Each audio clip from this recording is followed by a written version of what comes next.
Bueno, vamos a continuar con los videos de acción del viento. Esta es la parte B.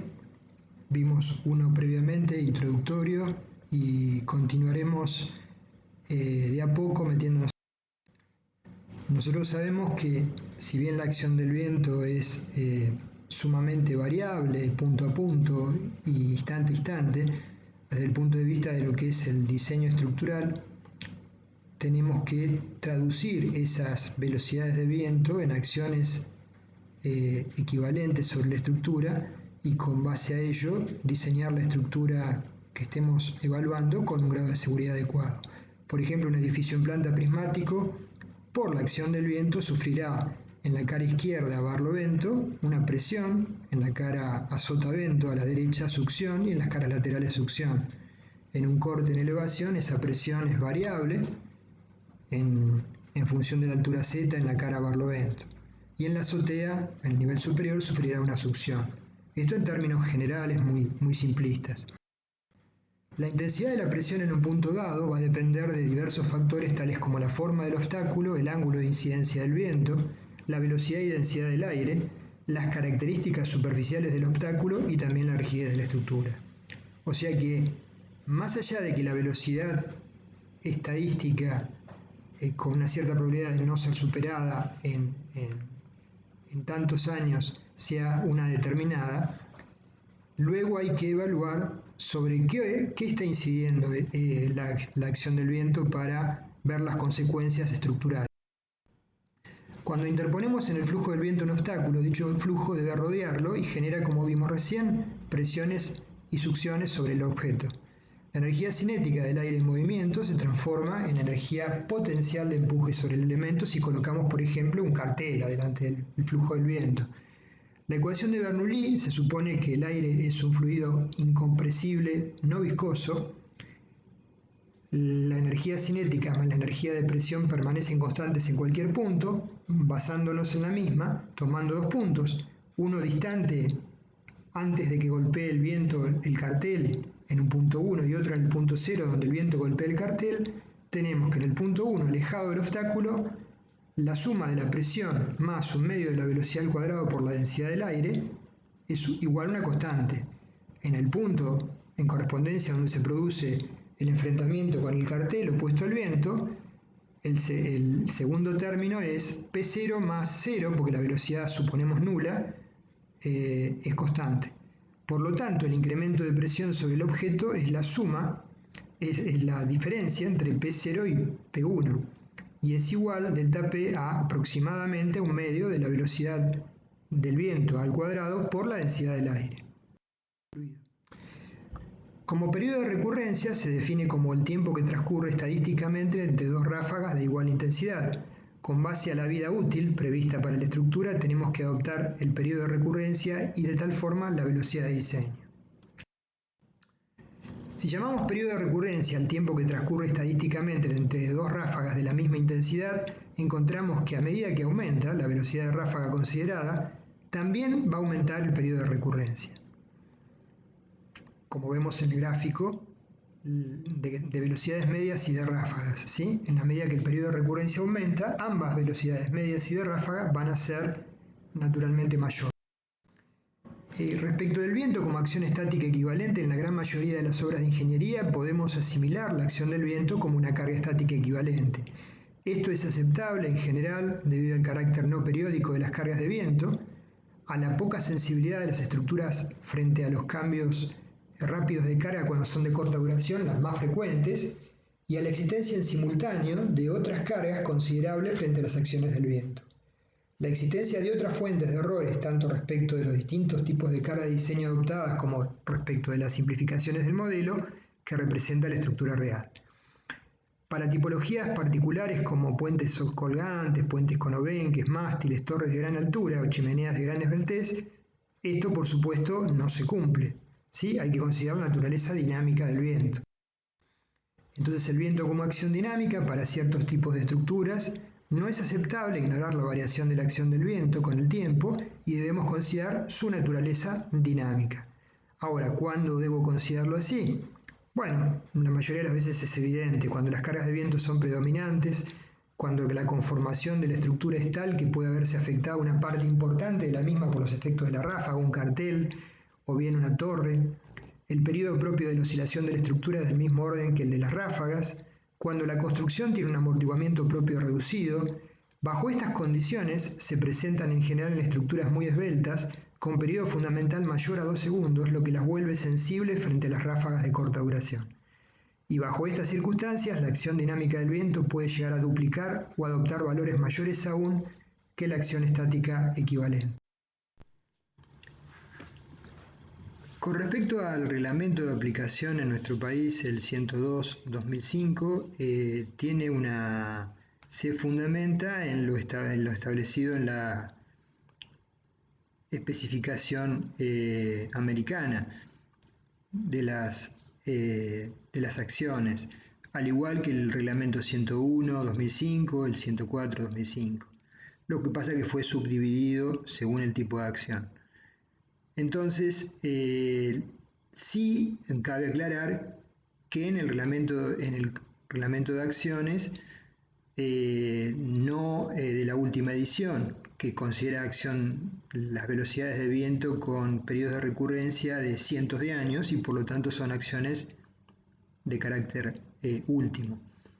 En este caso, el periodo de recurrencia es menor y por lo tanto se consideran las acciones definidas con este reglamento acciones de servicio que van a tener que ser combinadas con coeficientes de mayoración de cargas mayores que la unidad cuando son desfavorables como 1,6 y según el caso después coeficientes diversos, pero no 1.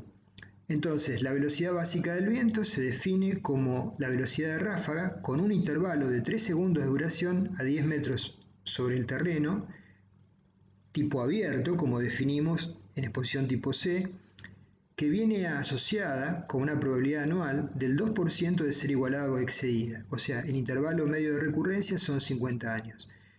Y se acompaña con un mapa de velocidades básicas de viento en el país, como el que observamos, ¿sí?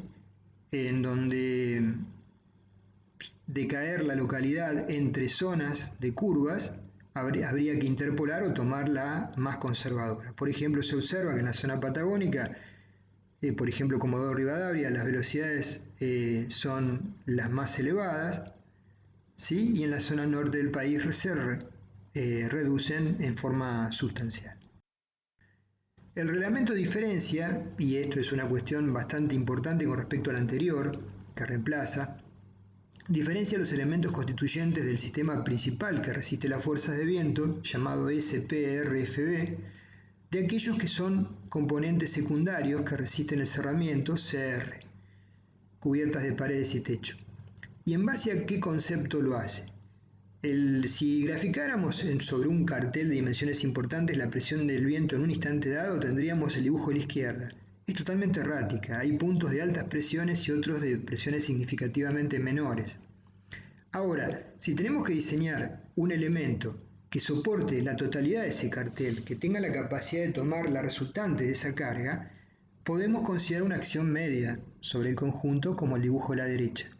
Ahora, si por el contrario tenemos que diseñar una correa, ¿sí?, con una superficie limitada de acción de la carga o una chapa, tendremos que tomar en cuenta la probabilidad de que la fuerza máxima sea bastante mayor a la media del conjunto y por lo tanto la acción media sobre un elemento de menor superficie, SR, se incrementa con respecto a los elementos principales. Por ejemplo, si tengo cabreadas distanciadas un módulo de 5 metros entre sí, de 30 metros de longitud, la superficie de influencia sobre esa cabreada son 5 metros por la altura de la pared, supongamos 8 metros, y eso se traslada a lo largo de los 30 metros de largo. Ahora, una correa con una distancia de 1 metro entre sí, con un módulo de apoyo de 5 metros, la superficie de influencia es 1 por 5 metros cuadrados, es mucho menor.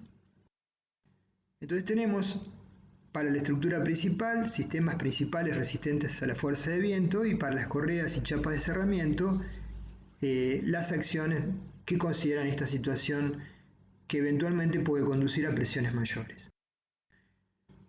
Los cerramientos se clasifican según el tipo de cerramiento en construcciones abiertas, que por ejemplo sería el techo de una estación de servicio o un tinglado. Construcciones parcialmente cerradas, que serían aquellas que tienen una permeabilidad importante, por ejemplo, que tienen un hangar de aviación, que tienen portones muy grandes, con los cuales puede eventualmente ingresar el flujo del viento sin mayor obstáculo, pero luego las restantes paredes tienen un cerramiento. Y construcciones cerradas, las que no cumplen ni con la primera ni con la segunda condición. Otras definiciones son H, el promedio entre la altura del alero y la altura del punto más elevado de la superficie de la cubierta, para pendientes mayores a 10 grados, con la excepción de que si la pendiente es menor a 10 grados, directamente se toma la altura del alero.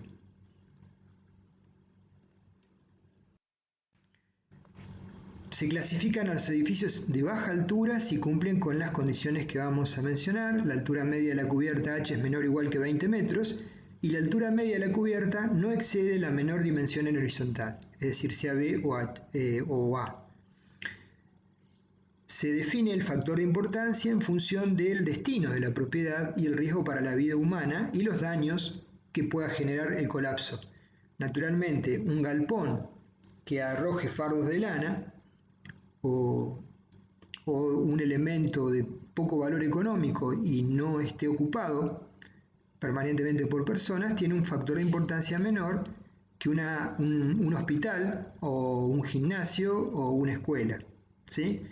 O un cuartel de bomberos. Entonces, esto se refleja con este factor. Las estructuras, por otro lado, se clasifican como flexibles o rígidas, dependiendo de la frecuencia natural de vibración. Las estructuras flexibles son aquellas esbeltas que tienen una frecuencia natural de vibración menor a 1 Hz, o sea, un periodo fundamental T0 mayor que 1 segundo. Y las estructuras rígidas, a su vez, cumplen con la situación opuesta. El periodo fundamental es menor que ese valor. Con respecto a las presiones internas que se generan cuando el flujo del viento golpea sobre la construcción, acá vemos una construcción con una ventana abierta, expuesta al flujo del viento de izquierda a derecha, arriba, en A. Entonces se generan presiones exteriores, a barlovento donde golpea el viento, presión, a sotavento, succión, y sobre el techo normalmente succión, por fuera, pero a su vez presiones internas, como vemos en el gráfico, que pueden ser positivas o negativas. Si la ventana está en el lado opuesto de donde golpea el viento, la situación puede ser distinta, como vemos.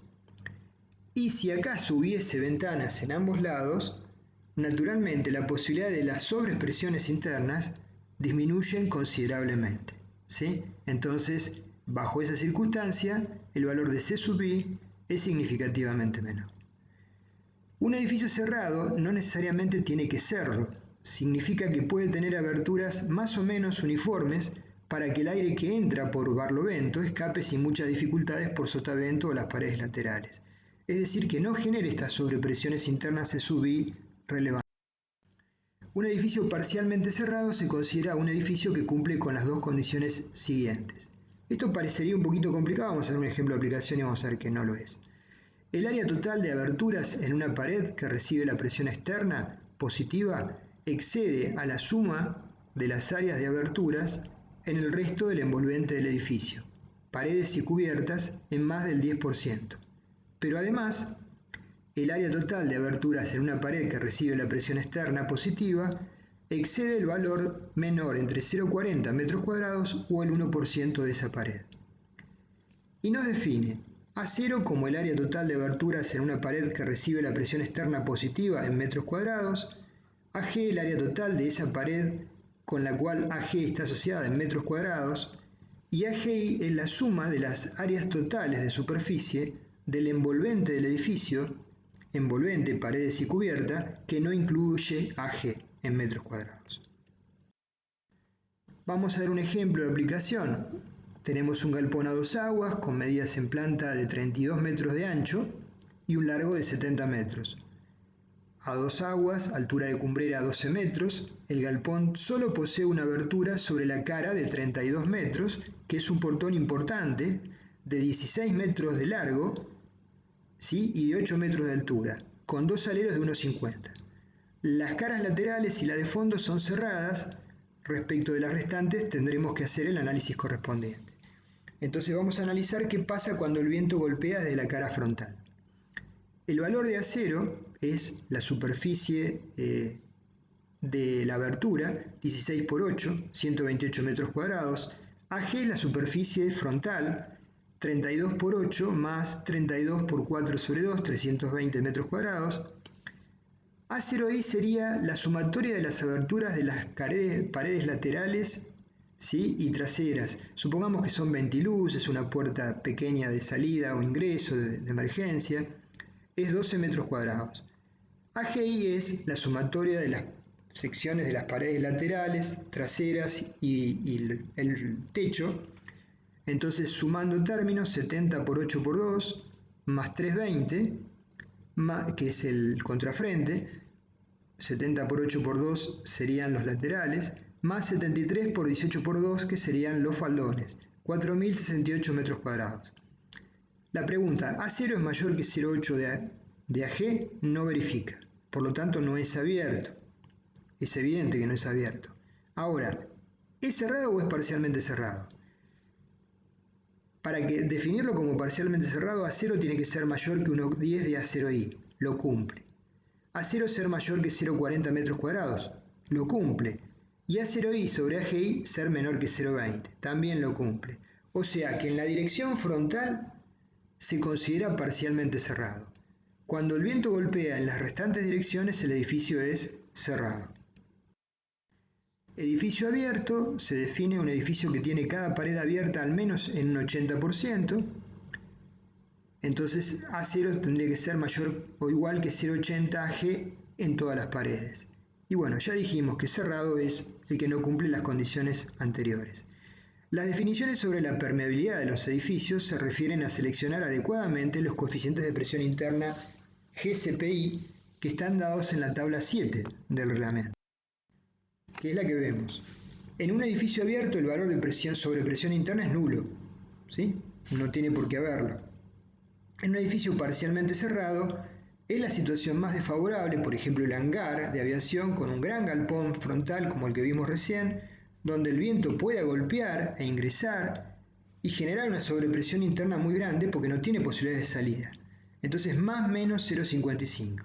Y en edificios cerrados las sobrepresiones internas son bastante menores, pero sí se generan más o menos 0,18. El más es presión, fuerza contra la pared, y el menos es succión, fuerza que tiende a despegarse de la pared. El procedimiento simplificado que da el capítulo 4 del reglamento no lo vamos a tratar porque realmente no vale la pena, es muy simple y es muy limitado. Entonces, pero sí vamos a hablar del general.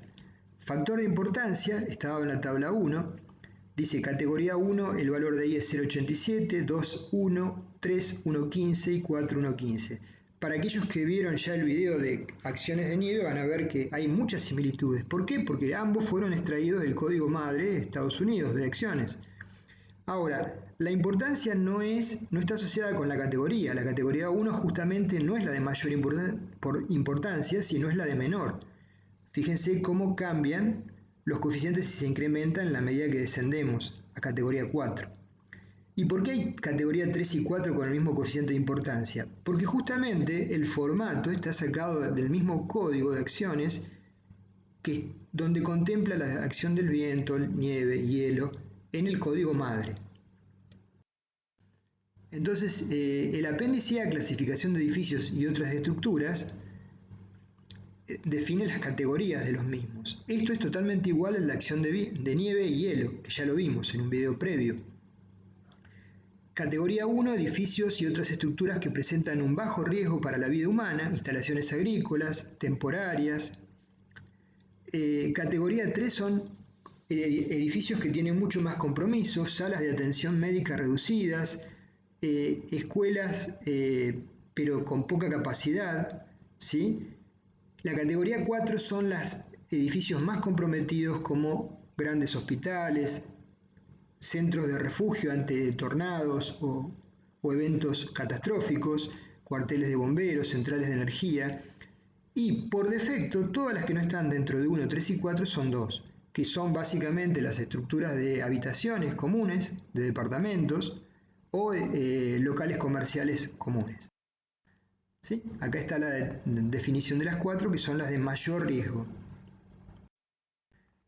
El factor de direccionalidad del viento, llamado KD, tiene en cuenta la probabilidad reducida o limitada de que los vientos máximos vengan de cualquier dirección determinada y de que los coeficientes de presión máxima se presenten para cualquier dirección del viento. Entonces tenemos la tabla tipo de estructuras y el factor de direccionalidad KD. Por ejemplo, para edificios, para sistemas principales, KD vale 0,85 y para componentes y revestimientos lo mismo. Si la cubierta es abovedada, por ejemplo, una estructura parabólica, 0,85. Ahora, para un cartel lleno valdría lo mismo, y para estructuras más particulares como chimeneas o cuadradas, redondas o hexagonales, puede llegar a valer cercano a 1, 0,90 o 0,95. El factor de direccionalidad del viento se aplica solamente cuando se use conjuntamente con las combinaciones de carga que especifica el reglamento de aplicación. Las combinaciones de carga que especifica nuestro reglamento son las que hemos visto en el 301-2005 o las que ustedes pueden ver en el código ASI 318-2005. 1,2 de D más 1,6 de LR, S o R más 1 de L o 0,8 de omega. Por ejemplo, le menciono otra típica, 0,9 de D más 1,6 de omega. Entonces, son varias más, pero en todas las que intervienen omega, ya vemos que omega lamentablemente no es un único valor, sino que cuando analizamos aún una construcción de base, la más simple, de base rectangular, prismática, con un techo de 2 aguas, hay por lo menos 6 u 8 posibilidades de omegas diferentes a reemplazar en cada una de estas ecuaciones. Consecuentemente, el número total de ecuaciones a analizar es bastante importante. Por eso hay que siempre tener presente cuáles pueden ser las más críticas para tener un análisis y un ojo crítico para mirar los resultados. Bueno, en forma práctica, para cubiertas livianas con pendientes alfa mayores que 5 grados, las 5 combinaciones que menciono acá son las más frecuentemente críticas. 1,2 de D más 1,6 de LR sobre las cubiertas más 0,8 de omega, 1,2 de D más 1,6 de omega más 0,5 de S, que es la nieve, 1,2 de D más 1,6 de omega más 0,5 de LR sobre carga de techo, o la 5, 0,9 de D más 1,6 de omega. Bueno, la nomenclatura es la nomenclatura del código ASI 318 o de la nomenclatura de la bibliografía americana. D carga permanente, ya lo hemos mencionado, L sobrecargas, LR sobrecargas de cubierta, R cargas de lluvia, S cargas de nieve y omega cargas de viento. Con esto avanzamos un poquito más, tenemos por delante varios videos más para desarrollar el tema y luego ejemplos de aplicación. Gracias por su atención y acompañamiento, los espero.